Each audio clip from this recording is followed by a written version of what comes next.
Oui, bonjour tout le monde, Laurence Maher. Alors, je suis avocate depuis maintenant un peu plus d'un an là, au Centre d'expertise sur les ententes, répercussions et avantages de l'Institut de développement durable des Premières Nations du Québec et du Labrador, qu'on appelle IDD-PNQL, c'est un peu plus court. Puis, comme Christophe l'a dit, je suis aussi membre de la nation, la Première Nation Maliseet de Vigée. Dans notre langue, on dit Wolastoqiyik Ouassibekok. Pour une petite anecdote, en fait, la Première Nation a la plus petite réserve au Canada, qui est située à Kakuna, non loin de Rivière-du-Loup.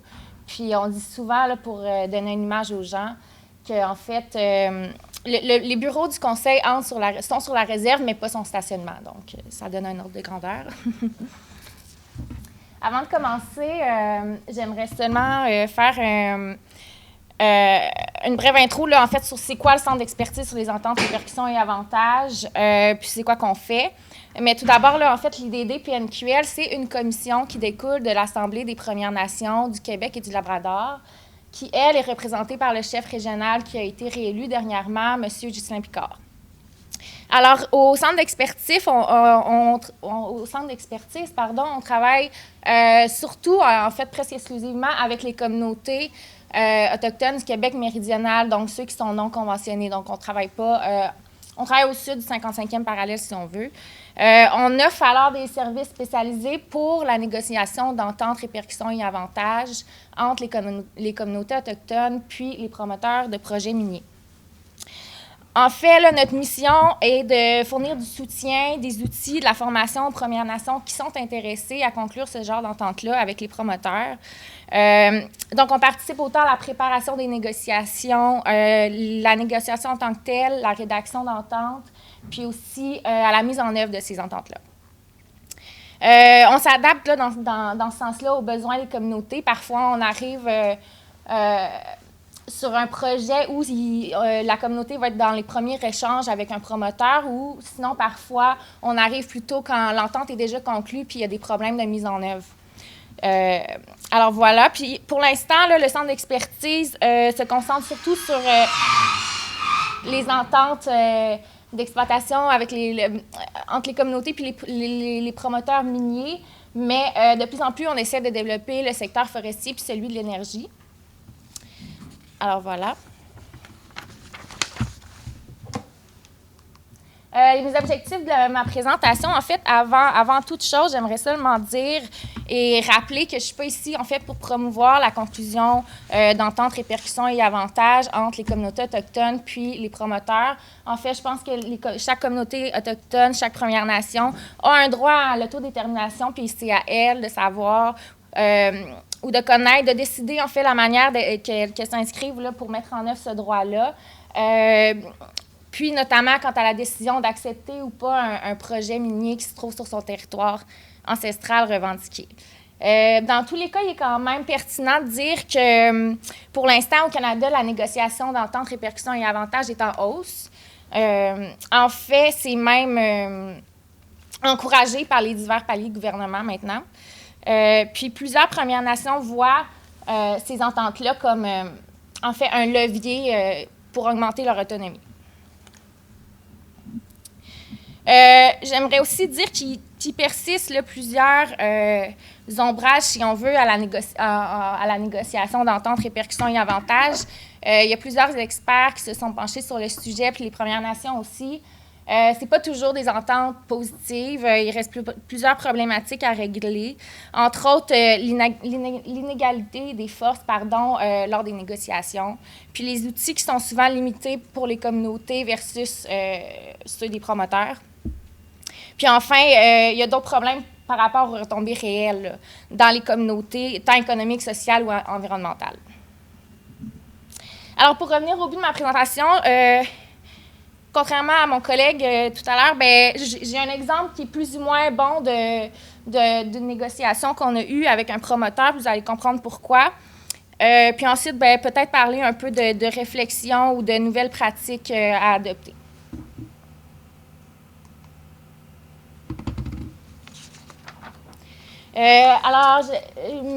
L'implication des communautés autochtones touchées le plus tôt possible au projet. Puis le des communautés autochtones touchées ici est important, puis vous allez comprendre pourquoi dans mon exemple. En fait, dans un dossier sur lequel on travaille présentement, il y a un promoteur de projet minier qui est au stade, disons, de la mise en valeur de son gisement. Donc, l'exploration est bien avancée. Il est au stade des études de faisabilité avant la décision d'exploiter une mine ou pas, en fait. Ce qui fait en sorte que le promoteur minier en question a plusieurs installations sur le territoire ancestral de la communauté. Il y a plusieurs bâtiments, un camp minier développé avec plusieurs centaines d'employés. Bref, en fait, le projet avance rapidement. Sauf que le promoteur avait entamé des discussions, en fait, avec une des communautés touchées, tandis qu'il y en avait d'autres qui avaient été nommées comme des communautés d'intérêt par les différents paliers gouvernementaux. Donc, le promoteur n'a pas jugé pertinent d'impliquer ces communautés d'intérêt-là rapidement dans le projet. Et il ne fait qu'un peu les informer au fil du temps. Finalement, lorsque moi et mon équipe, on est arrivés, on a rencontré la communauté qui était dite d'intérêt. Elle se retrouvait un peu devant le fait accompli, en fait. On n'avait pas du tout été impliqués dans le processus. Pourtant, le projet minier se retrouve sur son territoire ancestral revendiqué. Dans ce cas-là, ça a donc poussé, en fait, la communauté à déployer plusieurs ressources, plusieurs outils, puis à agir rapidement afin de défendre ses droits, puis ses valeurs auprès du promoteur. Ses droits, oui, ses intérêts, ses valeurs auprès du promoteur. Donc, on a vu clairement, là, dans ce dossier-là, que lorsqu'une communauté, en fait, n'est pas impliquée rapidement dans un projet ou dans la planification d'un projet ou même avant la planification d'un projet, l'acceptabilité sociale du projet devient difficile, puis même, dans certains cas, impossible. En fait, pour rajouter un peu, la communauté s'est retrouvée en mode rattrapage, si on veut. Puis, il y a un sentiment de contrainte qui s'est installé dans le sens où le temps qui était laissé à la communauté pour étudier le projet, mener ses propres études, était clairement pas suffisant. Puis, la pression des délais serrés des promoteurs n'aidait vraiment pas les choses non plus. D'ailleurs, ici, dans la diapo, on peut voir les acteurs qui sont habituellement impliqués lorsqu'une communauté évalue un projet. Donc, il y en a beaucoup. Ça commande beaucoup de temps, beaucoup d'outils, des ressources. Ça entre donc directement en conflit avec les délais, disons, agressifs, souvent des promoteurs, afin d'attirer plus d'investisseurs.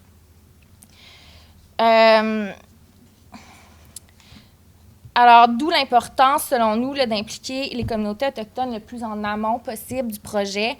Puis tout ça dans le but, en fait, que la communauté autochtone ou que les communautés autochtones touchées par un projet n'aient pas le sentiment que, tu sais, peu importe leurs préoccupations ou leurs intérêts, que le projet va aller de l'avant quand même, puis que tout est déjà canné. C'est ça, c'est d'impliquer là, les communautés autochtones dès la conception du projet, dès les premiers pas sur le territoire, les premiers forages, pour que le test de l'acceptabilité sociale soit un peu moins ardu pour les promoteurs.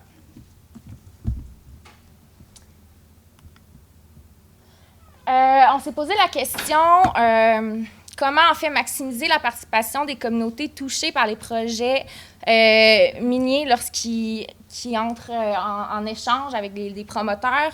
En fait, depuis le 28 août dernier, le projet de loi C-69 est rentré en vigueur là, qui touche au Canada. Là. Puis, en fait, la loi sur l'évaluation d'impact remplace maintenant la loi canadienne sur l'évaluation environnementale. Puis, ce nouveau système-là, disons, comprend plusieurs nouveaux éléments intéressants pour les communautés autochtones, notamment là, la possibilité pour eux de rédiger une partie ou une entièreté de l'étude d'impact qui doit être déposée par le promoteur lorsque le projet est soumis à ce genre d'évaluation-là. Donc, pour certains projets, en fait, c'est ça, il y a une section de l'étude qui peut être entièrement rédigée par les communautés. Cette initiative-là, nous, on ne l'a pas encore vécue, mais on travaille dans ce sens-là, pourrait permettre en fait aux communautés d'avoir leur propre voix au sein d'une étude d'impact plutôt qu'un promoteur qui dépose des documents en leur nom. Ça, par exemple, les communautés pourraient mener elles-mêmes des études d'utilisation du territoire et des savoirs traditionnels, en impliquant eux-mêmes les acteurs qui jugent pertinents, afin de rassembler là, toute l'information possible sur les impacts potentiels du projet. Ils pourraient aussi, dans ce cas-là, les communautés en fait choisir et définir eux-mêmes la zone d'impact qui pour eux peut être impactée par le projet minier. Souvent, la zone qui est impactée par les projets miniers va être plus large selon les communautés autochtones que ce que les promoteurs vont étudier vraiment. Puis finalement, ça serait à eux de définir et de choisir leur propre... quels sont vraiment les savoirs ou les connaissances autochtones qui pourront être intégrés dans l'étude d'impact.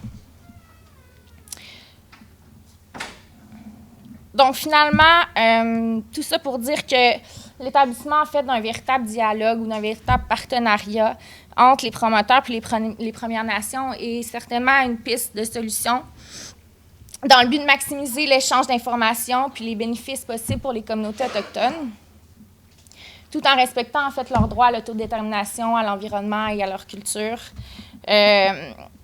Finalement, c'est, en fait, je pense, de considérer les communautés autochtones comme des parties prenantes importantes au projet.